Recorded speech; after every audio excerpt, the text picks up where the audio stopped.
What's up, guys? Welcome back to the channel. The number one question producers are always asking is, should you master your beats? How loud should you master your beats? How do you master your beats? Should you use clippers? Should you use a limiter?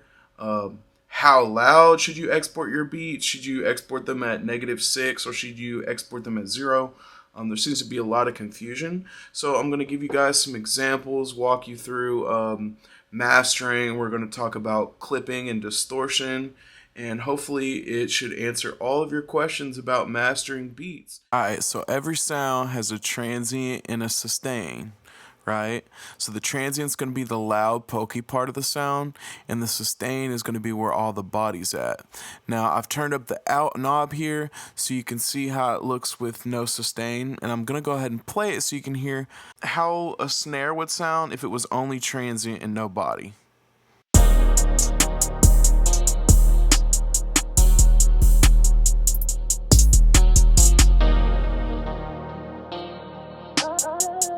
Alright, now let's hear it with some sustain.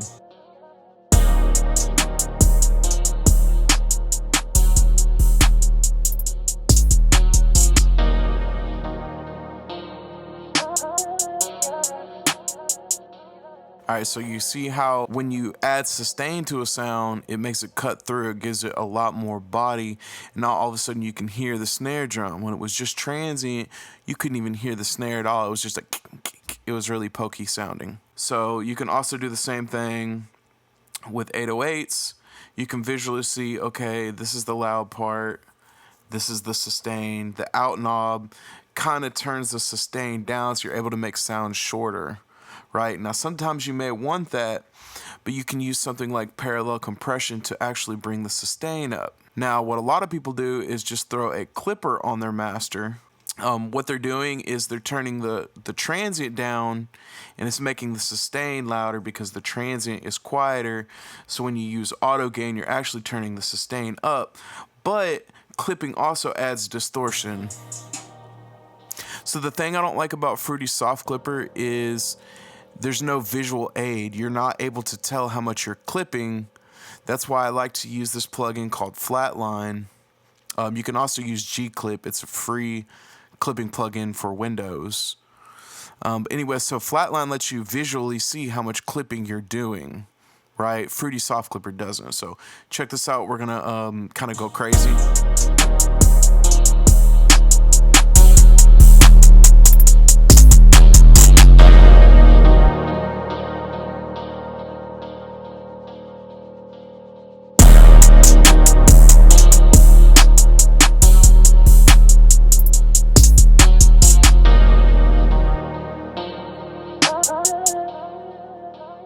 Alright, so the more clipping we're doing, the song is actually, the beat is getting louder, but we're also causing distortion, we're causing pumping, everything really just kind of starts to sound bad, right?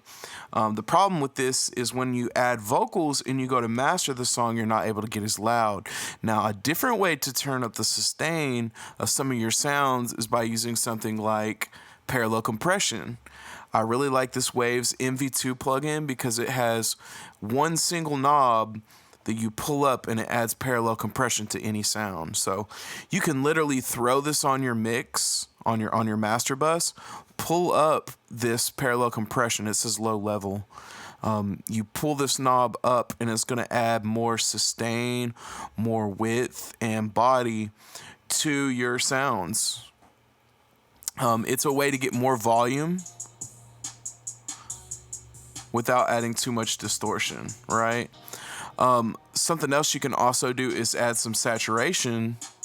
I really like this Waves NLS. You're able to add a lot more volume. Now, you do have to check your meters because it's going to be cramming into your limiter louder. But even so, if you adjust for volume, you are actually getting more perceived loudness with less peak volume. So anyways, I'm gonna go ahead and pull up this master that I did just to show you guys the difference between mastering a song with a beat that's been clipped versus mastering a song where the master bus was left clean. So I actually made this beat and I didn't put anything on the master bus. I'm gonna go ahead and play the master for you so you can hear how I have it currently. I need room to breathe. Hey, tell me why my back shit. That ain't nothing new to me. I hustle like it's tenement. I need room to breathe. Hey, tell me why my back shit. That ain't nothing new to me. I hustle like it's tenement. She went through my phone, now she talking about shit doing me. Okay, that's cool, I been a P. All these racks, I bought like 23. The hitters pull up. That's a SRT. Only thing I. Okay, you see how when I turn up the limiter, the song's getting insanely loud, but it sounds like crap. Okay, so whenever you're clipping and you're limiting your beat and you go too far, you're adding that distortion into your beat, and sometimes it's going to affect the overall loudness of the song after you add vocals to it. So I'm going to go ahead and play what it would sound like if you have a clipper on the beat.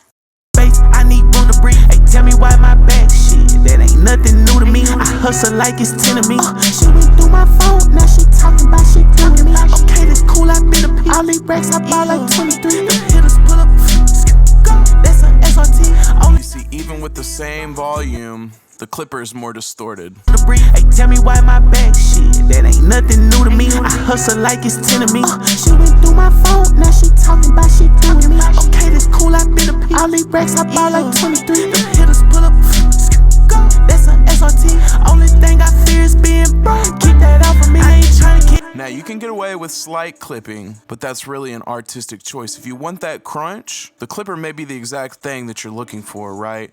I need room to breathe. Hey, tell me why my back shit. That ain't nothing new to me. I hustle like it's tenement. She went through my phone, now she talking about shit. As a mastering engineer, I would prefer to do that in mastering instead of someone clipping the beat and then me having to deal with it later. I'd much rather have a clean beat.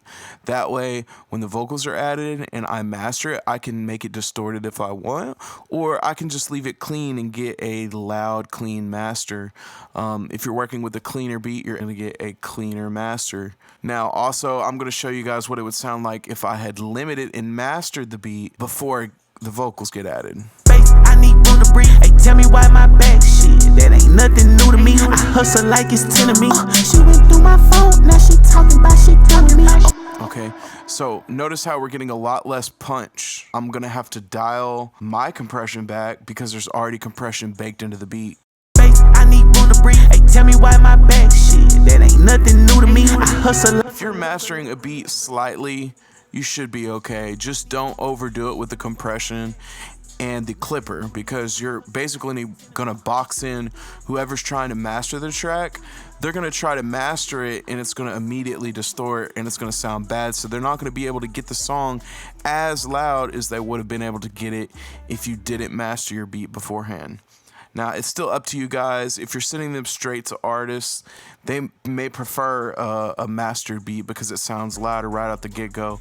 But if you're the one that's going to be mixing and mastering, or you know the mixing and mastering engineer, or you know the artist is going to use the beat regardless, it's a good idea to just go ahead and leave your master bus clean.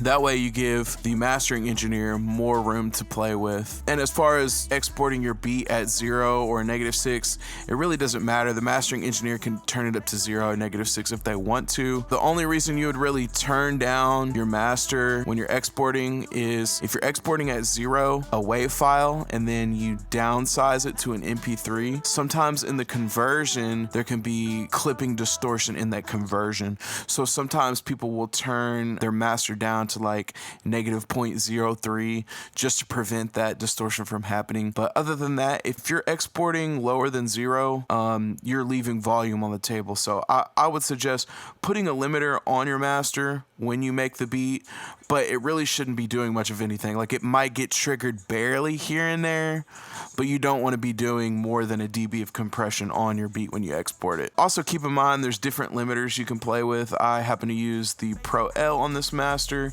You can also use the ozone limiter. Sometimes that can help you get a more aggressive sound. There's a lot of different limiters to play with, but the main thing is just don't overly compress anything, because anytime you do that, stuff starts to sound bad. I hope this information was useful for you guys. If you want to see more in-depth tutorials, please subscribe to my channel. Thank you guys so much for watching. Anyways, guys, thank you so much for tuning in.